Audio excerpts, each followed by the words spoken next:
Sengebali ɲinɛbalu aw minnu tɛ sɛgɛn ka to k'an lajɛ sanga ni wagati bɛɛ lajɛlen la aw ni yantuma aw bisimila Mifa production ani Ondu Tele o jabarani sanfɛla la bi ye utukalo tile 28 sanba 2022 utukalo tile 19 sanba 2022 an ka jamana kɔkanko minisiri Ablaye Diop ale ni an ka jamana ambassadeur kɔrɔ ani consul kɔrɔ n'an b'a fɔ o ma ni olu ka fara ɲɔgɔn ka jɛkulu ni a bɛ wele ko Amicale des anciens ambassadeurs et consuls généraux du Mali olu ka fara ɲɔgɔn kan jɛkulu ɲɛmɔgɔba ni o ye Dr Abdoulaye Sy ye ɲɔnu ka don babu yɛrɛ kɔnɔ min ye Dr Abdoulaye Sy ale kumana u ka jɛkulu bɛɛ lajɛlen tɔgɔ la ka foli balase an ka camancɛ fanga mɔgɔw bɛɛ lajɛlen ma kɛrɛnkɛrɛnnenya la an ka camancɛ fanga ɲɛmɔgɔba yɛrɛ ni o ye colonel Assimi Goïta ye o tɛmɛnen kɔfɛ u ka babu yɛrɛ tagara boli fɛn min kan o ye Ivoirien ka cɛ 49 minnu bɛ Mali la kabini juillet kalo wagati la o kumana o kan ani accord d'Alger ni bolonɔbila kɛra ale yɛrɛ la Mali la o kumana o kan Mali ale ni Faransi fana o cɛla bɛ cogoya min na bibi na o kumana o kan ani axe Guinée Conakry Bamako o kumana nin fana kan walasa Mali ni la Guinée Conakry olu ka jɛ tɔ bɛ se ka sinsin cogoya min na kɛrɛnkɛrɛnnenya min bɛ kuma an ka baarako ta fan sira fɛ o tɛmɛnen kɔfɛ coopération Mali Russie kumana ni bɛɛ lajɛlen kan a kuma kuncɛyɔrɔ la min ye Ablaye Diop ye ale foli balase ni jɛkulu mɔgɔw bɛɛ lajɛlen ma ko sabula kɔrɔ ni a ta bɛɛ lajɛlen ko ni mɔgɔkɔrɔba ninnu k'u bɛ ka u seko n'u damayira kɛ walasa an ka faso a bɛ gɛlɛya min kɔnɔ a bɛ se ka bɔ o la cogoya min na. Homosexualité ni dɔw b'a fɔ o ma ko gɔrijigɛni walasa o bɛ se ka dabila ka bɔ Mali kɔnɔ cogoya min na an ka minisiri min ka baara ɲɛsinnen don kiriko ma ni a bɛ fɔ o ma ko Mamadu Kasugi ale ye laseli dɔ kɛ o laseli na a yirala k'a fɔ ko homosexualité k'a tɛ an ka jamana sariya la nka ko ɲɛɲini de talen tɛ a kama o hukumu kɔnɔna na ani an ka jamana sariya baarakɛlaw u bɛ ka lajɛ kɛ lajɛ min yɛrɛ bɛ ka boli u bɛna gafe de dilan ka ɲɛɲini ta ka mɔgɔ sɛgɛrɛ minnu bɛ na ni waleya ninnu kɛ an ka jamana kɔnɔ ko ni u tilala a baaraw la k'u bɛ jamana kɔnɔdenw ko ka u ladɔnniya. Dr Choguel Kokala Maïga ni ale an ka jamana premier ministre lafiyada o wajibiyara ale kan a ka docteur fɛ o hukumu kɔnɔna na mɔgɔ dɔ ye ale jɔyɔrɔ ta an ka jamana gouvernement kɔnɔna na ni o ye colonel Abdoulaye Maïga ye colonel Abdoulaye Maïga ale an ka jamana gouvernement ka kuma lasela ani fana ministre de l'administration territoriale et de la décentralisation o fana ye ale bibi na Dr Choguel Kokala Maïga o ka baara o kalifalen bɛ ale la fɔlɔ ɲɔni wagati cɛ o waleya min kɛlen min an ka jamana parti politique mɔgɔ dɔw ye u ka nisɔndiya yira ni waleya in na ko colonel Abdoulaye Maïga ale talen ka bila Dr Choguel Kokala Maïga nɔna k'a jara olu ye kosɛbɛ hali bi dɔw fana y'a yira k'a fɔ ko olu tɛ fɛ ko parti politique mɔgɔ si ko o ka taa bila an ka jamana gouvernement ɲɛma ko ni choix in jara olu ye.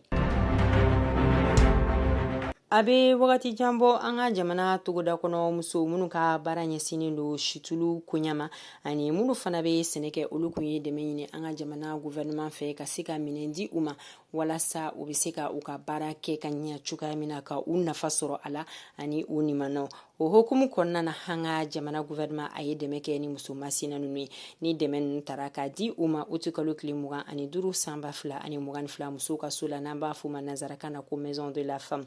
wa gouvernement ye dɛmɛ minnu kɛ musow ye a musakaw tagara bɛn wari hakɛya min ma o de ye $100 ani a kunkanfɛn a bɛnna o de ma min ye muso minnu ye minnu ka baara ɲɛsinnen don sɛnɛko ma a ye dɛmɛ kɛ olu minnu ye olu o musolakaw olu bɛ taga bɛn muso 17,000 ani 117 hakɛya ma minnu yɛrɛ fana ni olu bɛ situlu baara kɛ olu ye muso 274 ani 4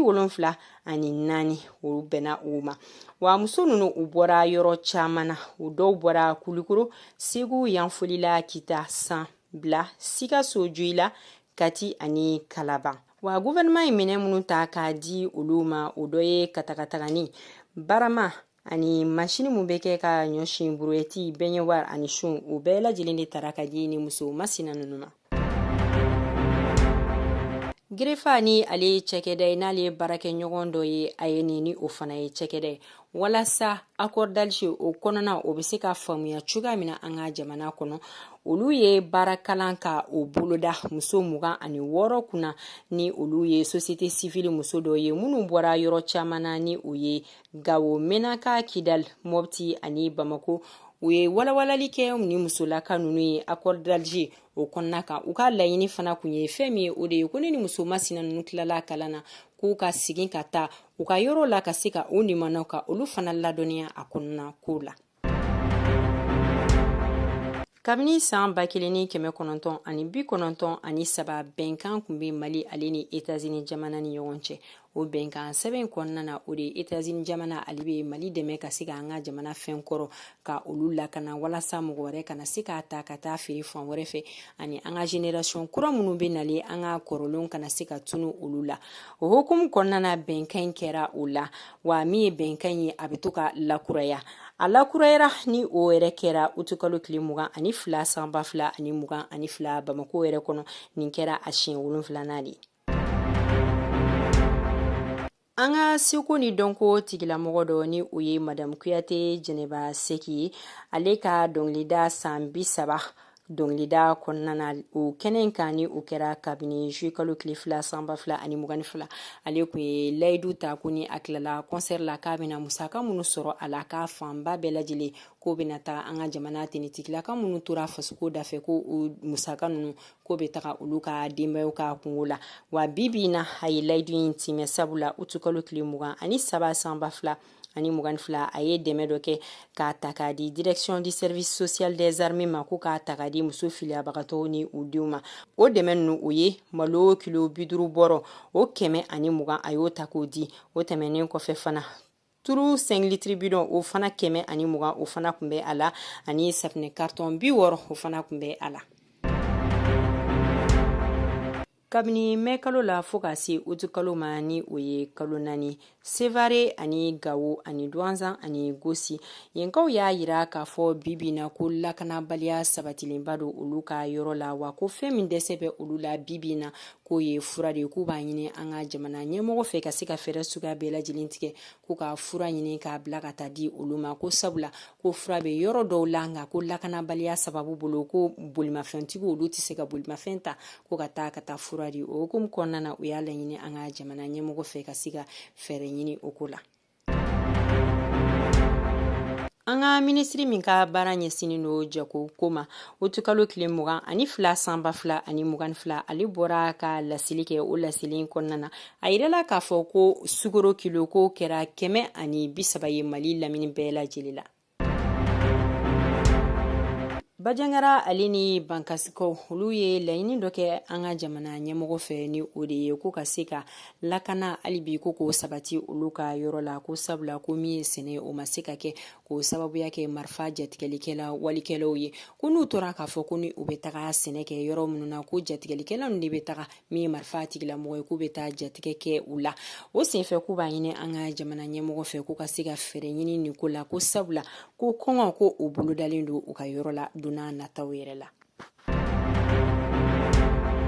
Ivoirien ka cɛ 49 minnu bɛ Mali la kabini juillet kalo wagati la walasa olu bɛ se ka segin ka taa u ka jamana na cogoya min na ani fana a walen kana se ka kɛ sababu ye ka na ni masiba ye Mali ale ni Côte d'Ivoire ni ɲɔgɔn cɛ o hukumu kɔnɔna na jɛkulu dɔw bɔra Côte d'Ivoire jamana kan ni o ye jɛkulu caman ye société civile ni u ka diinɛ ɲɛmɔgɔw ni mɔgɔ wɛrɛw olu farala ɲɔgɔn kan ka na Mali la ka na delili kɛ o ni an ka jamana diinɛ ɲɛmɔgɔ o ni o ye ɲɔgɔn ye ni o ye Sherifu Ousmane Madani Aidara n'ale o conseil islamique président ye o tɛmɛnen kɔfɛ fana o ni an ka jamana kumalasela ani an ka jamana premier ministre bibi na premier ministre ni o ye colonel Abdoulaye Mayiga ye ale ni an ka jamana kɔkanko ministre n'o ye Abdoulaye Diop ye o ni olu ye lajɛ kɛ ni o kɛra utukalo tile 22 san 2022 la o hukumu kɔnɔna na min an ka jamana premier ministre n'o ye colonel Abdoulaye Mayiga ye ale y'a yira k'a fɔ k'a bɛna kunnafoni ko k'a lase a seyɔrɔ la ko ni jaabi minnu bɔra a la ni Ala ka jɛ k'a bɛ o kunnafoni lase u ma. An lamɛnbaga n'a lajɛbagaw bɛɛ lajɛlen an sera ka kunnafoni minnu sɔrɔ ka olu fara ɲɔgɔn kan ka ɲɛfɔlikaw ye o la o kɛra nin an bɛ foliba lase aw bɛɛ lajɛlen ma o minnu tɛ sɛgɛn ka to k'an lajɛ sanga ni wagati bɛɛ lajɛlen la Ala k'a bɛn ni basigi ka o sabati Mali la ani diɲɛ fantanw bɛɛ lajɛlen la Ala k'an bɛɛ kanu ni an tin don ɲɔgɔn na a k'an bɛn o la sanga wagati wɛrɛ ni Ala ka jɛ ye.